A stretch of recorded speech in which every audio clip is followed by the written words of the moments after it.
Hey, I'm going to talk about 5 really big takeaways from what was the second week of Reform's Britain is Lawless campaign, second press conference as part of this.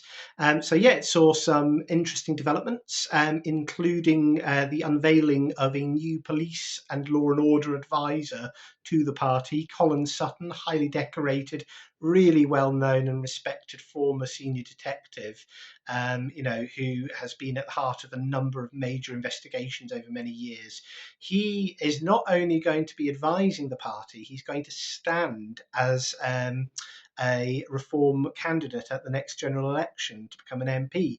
And I think that's a real sign of his investment in making this, because he's getting on in age, and it's great that he's doing that. Yeah, as he said himself, why isn't he trying to get his handicap down to 11? But he's like so many other people. He's stepping up at a time when the country really needs people of talent to get involved. Colin is coming in, and he is going to focus on a root and branch review for reform, leading a task force to develop new policing policy for when the party gets in. And the aim will be to look at the processes, the policy framework, and all the people dynamics around policing. Making sure that you're getting the right caliber and physical toughness of people coming forward, and also looking to try and shift back to a preventative, highly engaged, community-led form of policing, being visible, being proactive again. This speaks to what Farage was talking about last week, the Rudy Giuliani theory of the broken windows approach to bringing crime levels down. That if you sweat the small stuff, the big stuff will soon start to take care of itself. If you don't, criminality grows and grows. But Farage kicked it off, and he was talking about the crime statistics and challenging some of the kind of legacy media characters like Fraser Nelson, sort of hanging their hats on the crime survey. And that was quite interesting. And Farage was able to show just how discredited increasingly the crime survey of England and Wales is starting to look. The fact that it doesn't include shoplifting as an offence, that it's stripping out what they call victimless crimes, like drug possession from recording, and other factors that kind of come into play. So that it's not scientifically weighted in terms of as polls should be, surveys, social research by high crime areas. It's not that statistically robust. It would be the main point there. But he moved on to saying that they are very, very concerned. When they started the debate, they thought this was the time we could have an open debate, but unfortunately the implementation of the Online Safety Act is leading to widespread repression of content on platforms like X. There are some real concerns, and Farage, is my second point, introduced Zia Youssef, and what Zia was focusing on was providing a really good briefing on some of the problems with the Online Safety Act. And the big takeaway here is that Reform is formally committing to repealing the Act as it currently stands. Now, they're not saying that internet safety for children and young people doesn't matter. It does. It's very important. But what they are promising is that any new future arrangements will be developed in partnership with the tech sector, and they're going to strip out some of these perverse incentives that are going to lead to tech companies, being very overly rigorous and overzealous in policing content, and masking access to perfectly legitimate things on the basis of that they can't do age verification for grown adults who've been perhaps on X for, in some cases over 18 years. I mean, it goes back that long away. The third that was a really big commitment, I think, to repeal the Act as it currently stands, look at new arrangements, but basically strike a blow for, internet freedom, for freedom of speech. And, they were really clear that this is one of the most chilling assaults on free speech of their lifetime. And to be honest, I completely agree. The other thing that they wanted to talk about, really, that I thought was quite interesting, was Farage was being asked about the relationship that he has now with Donald Trump. And he put it delicately, and we saw later on Donald Trump. You know, I'll come to that in a second, but basically putting Starmer publicly on the rack over how to govern a nation and how not to. But as Nigel put it, he is in effect now the leader of the opposition. Whatever Kemi thinks, there is a reality. It is Starmer at the moment versus Farage. Now, whether it'll be Starmer at the next election is another question entirely. But at the moment, it is Labour versus Reform. That is how the next election is being framed. Reform have been ahead in the last 80 opinion polls conducted.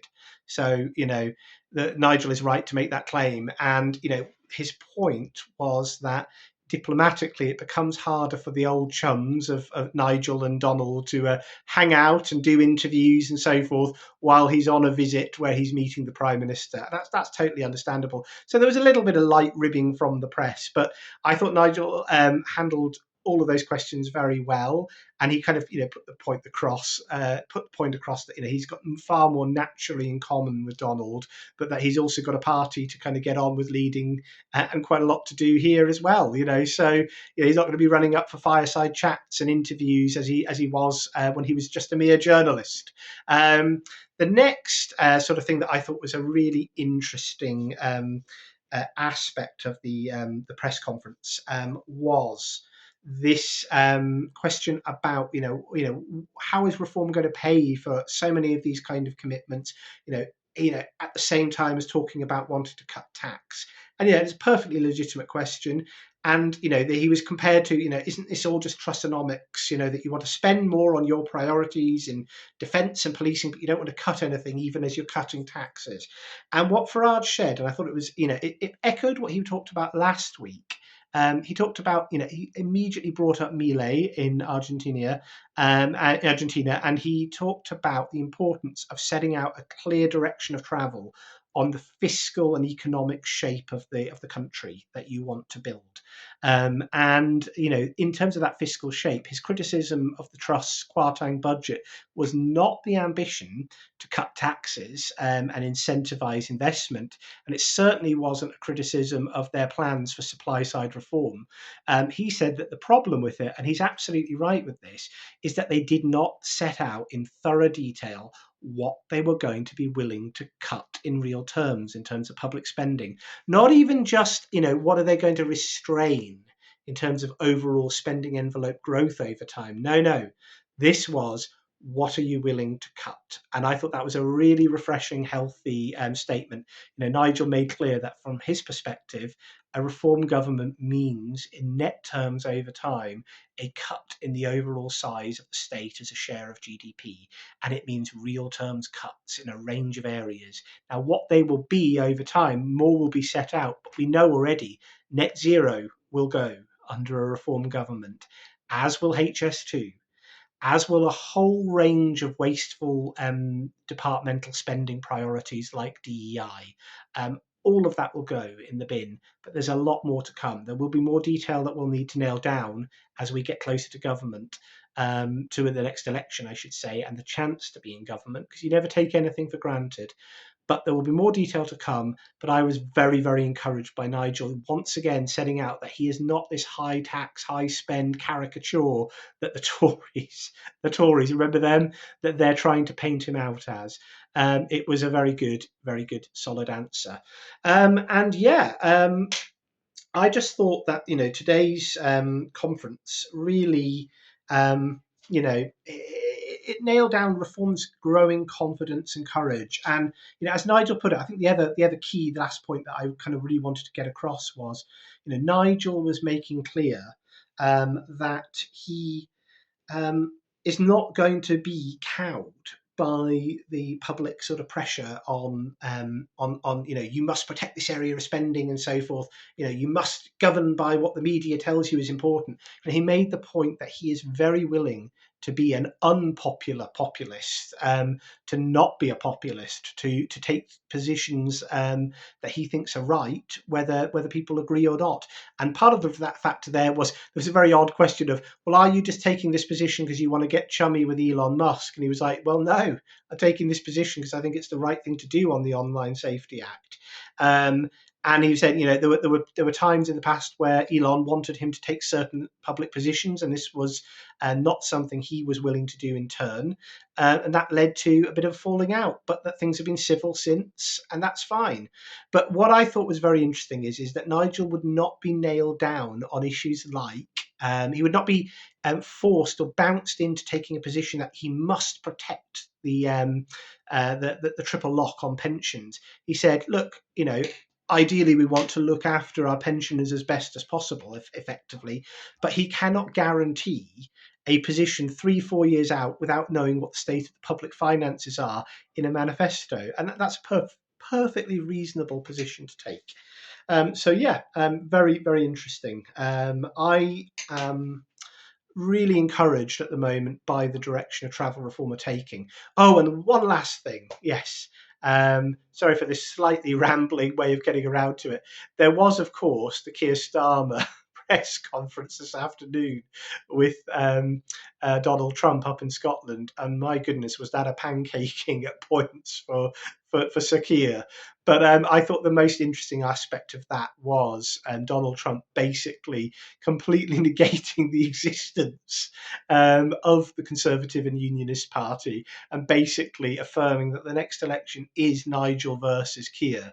And what Donald was doing, I'm sure Nigel would be very appreciative, was basically laying out a Farage playbook of how you win the election, keeping energy costs as low as possible. Drill, baby, drill. Growing your economy, making it the best place in the world to do business, staying out of foreign wars, really focusing on your national interest first and foremost, not overly taxing your people, not going after farmers, driving farmers to the wall. So pretty much the antithesis of everything that Keir Starmer seems to believe in, Keir Starmer and co, was Donald's sort of advice on how Sir Keir could win an election. So yeah, good times, fun times. Yeah, well, stay steady, reformers, and yeah, let's keep winning the arguments. Cheers.